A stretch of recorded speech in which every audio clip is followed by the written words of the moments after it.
Hey everybody! I've been more in the mood to share some grafting videos lately, mainly because we are doing a lot of grafting right now. This is that time of year where I'm trying my best to balance out what I'm able to keep in the greenhouses while also preparing for this next season because there's a lot of new varieties that I'm working hard on distributing and just a lot of trees we need to prepare for our coming season at the farmers market as well as for our online store too. So now what you can see in front of me here is a 50 cell tray. It's actually planted with two different types of seedling rootstocks. These rows in front of us here are Taiwanica Lemon or Nancho Dai Dai, sour orange, and then behind it we have the Rang Per Lime, which is probably comparable to like a Volcomer Lemon or one of those types of rootstocks, although it does have a little better root rot resistance than the Volcomer Lemon, while still being very vigorous. Taiwanica Lemon can also be a very vigorous rootstock, but it does tend to be a bit more slender as well. So these are rather thin caliper rootstock. Some of these are even thinner, as you can see, and I am still able to graft onto that. However, of course, I do prefer a little more caliper. But this size is great because once these are rooted, I can plant these out into our quart-size pots and have plants that are really easy to ship out to you guys for a low shipping price. So it kind of helps us save and pass that along, especially when we're dealing with rarer varieties that we have very limited quantities of. Sometimes the smaller size is good, and then by the time these are older, the grafts are basically indistinguishable. But I can show you a graft that we actually already demoed recently, I believe, with the mulberry cuttings. But I could show you how it's done on citrus too, because this is my preferred way of really spreading out our material and making the most use of it that we can. So in front of us here, this is just one of several cuttings I have of the Clem-yuz 2-2, also known as 10 Degree Tangerine. This has been a great grower for me, and considering its hardiness, our plant actually survived outdoors here down to 10 degrees, so it is verifiable. I know Stan has a mature plant that survived down to 8 degrees. Especially if you plant these once they get a couple years under their belt and thicken up nicely, I think these can do well in a lot of zone 7B, 8A type of situations. Depending on your 7B though, it may not be as forgiving as here in North Carolina. But anyway, Clem-yuz 2-2 was great. Taiwanica Lemon is also supposed to be hardy down to around 5 degrees, and I am seeing that anything hybridized with Taiwanica has been very hardy. So I definitely believe that. We are testing it going into next year as well, but I presume that the Taiwanica Lemon will make a good rootstock for Clem-yuz 2-2 because it's supposed to be even hardier. And on top of that, being a sour orange, it is probably not only compatible with Clem-yuz 2-2, but very compatible, and it should grow very healthy. A lot of sour orange rootstocks are very vigorous and very cold resistant, which definitely lines up even with Taiwanica Lemon being a little bit different from other sour orange types. So basically, on our bud stick here, we're going to look around and see which buds we want to start with. I tend to work from the bottom up because it gets easier for me to slice it as we go. But if we just look at this, we have 1, 2, 3, 4, 5, 6, 7, 8, 9, 10. That's 10 buds right there that we can use. So 10 trees out of this one stick, which is really, really nice. So let me just make sure this is focused here. All right, we're doing the best we can. But that's great. So we have a lot of material to work with. I'm just going to slice off one of these lower buds here. We'll stick with some easier ones, so I'll start with one up just while we're on video here. So first I like to make a long, simple cut, getting that bud out of there. And then I just kind of leave it for a second. So if we could get that to focus up there. You see that is our bud and the cut we made. And what I did is I cut down just below. I try and match it on both ends, just below there, because eventually we're going to make a second cut at an angle that's going to slice in and leave us with this angled portion that will also make contact when we slip it in. So basically, we made this cut, and now we're going to mirror this cut on the rootstock, but remove the bud so we can put the new one in. And it doesn't necessarily have to be a bud on the rootstock, but sometimes that's nice just to get like an easy direct swap. But if you just find a straight portion you want to graft onto, that's totally fine too. So if I size this up with our rootstock here, I do think we have a portion with a bud that looks like it can be used. So we will make a similar cut.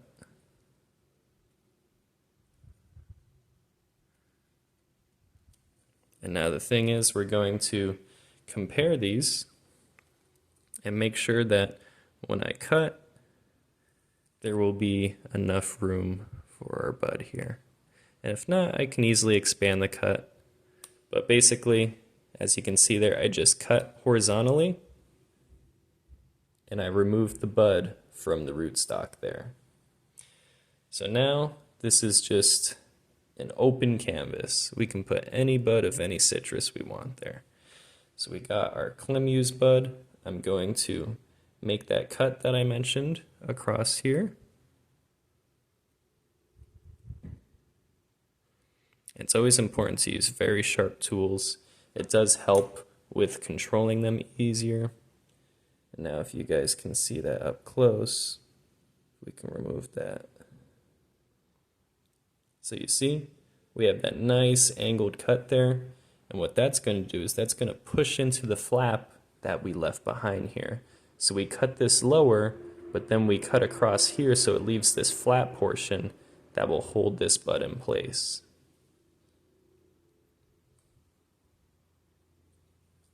And there we go. We just push that in until it lines up.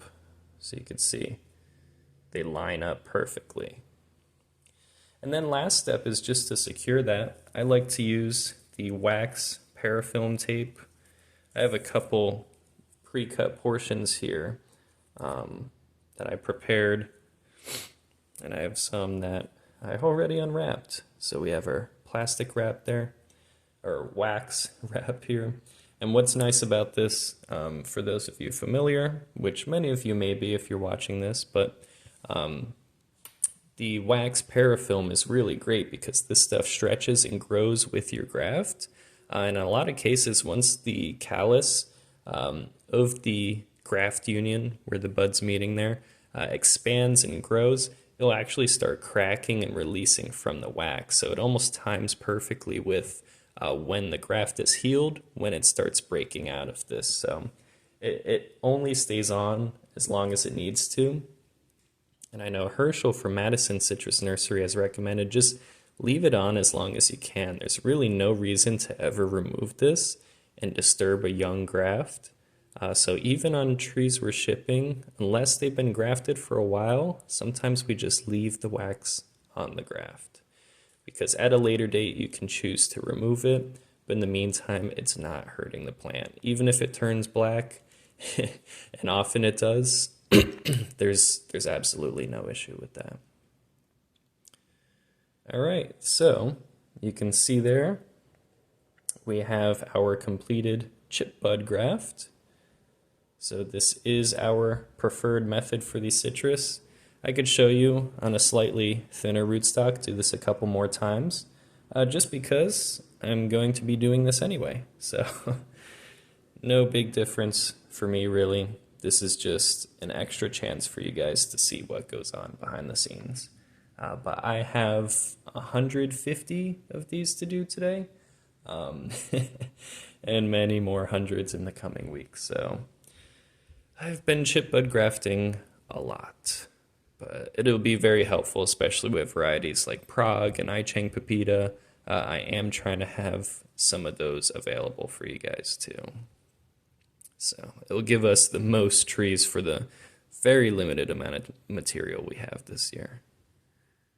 that should improve in coming years. So there's another nice cut, as you can see.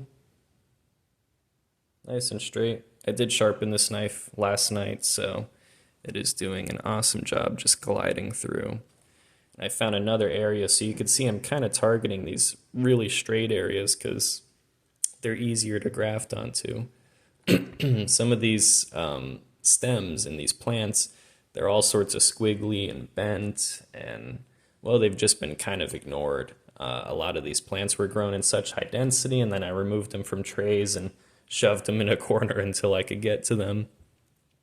So yeah, looking for the straightest portions we can, and ideally the highest up that we can, so we get a bit of room in case the graft fails so we can regraft. And also it just makes a more attractive, taller tree sooner. I could have 2 trees that take equally well, but and look good, but the shorter one won't look as attractive as the taller one.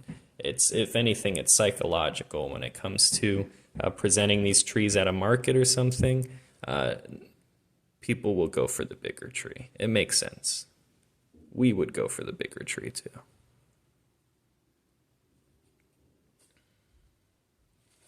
Okay. So now we have another cut we're gonna match up. Looks like I can cut the flap somewhere around here. I try to be a little more conservative with my first cut on that flap. And then after I cut it, I always scoot the blade under the flap to make sure it's flapping. Make sure it's doing its job. All right. So it looks like this is another one where I can, yeah, that's not in the greatest of focus, but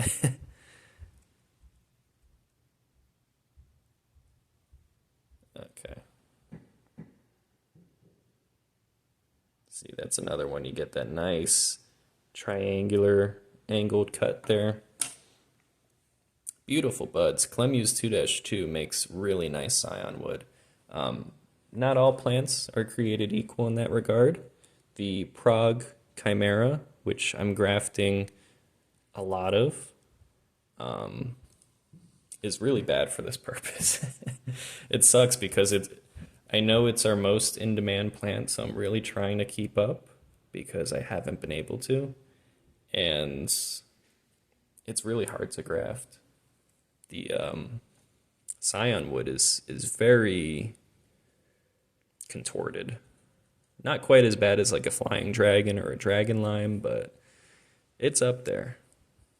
Which either of those varieties are not really fun to graft either. Those I would prefer less of a bud graft and more of just a side veneer or something like that.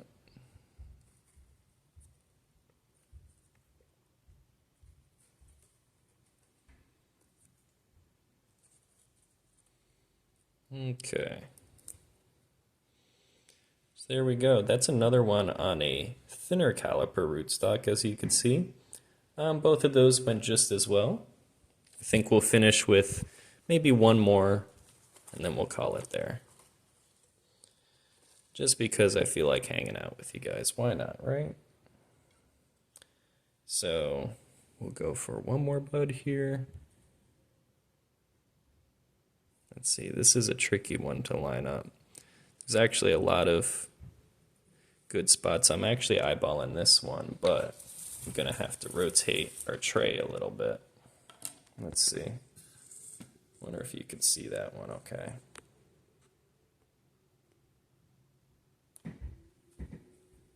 All right, that seems all right. So I'm looking at this top portion here. That's the one that caught my eye because it's nice and straight, or mostly straight, and it seems to be a similar caliper to the bud that I'm planning on taking off and putting there. So let's see. Get that cut there.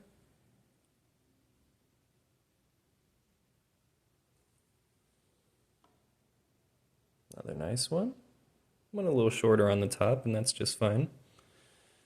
Might actually work for this one because the top on here's, well, I could have still gone longer. but that's okay.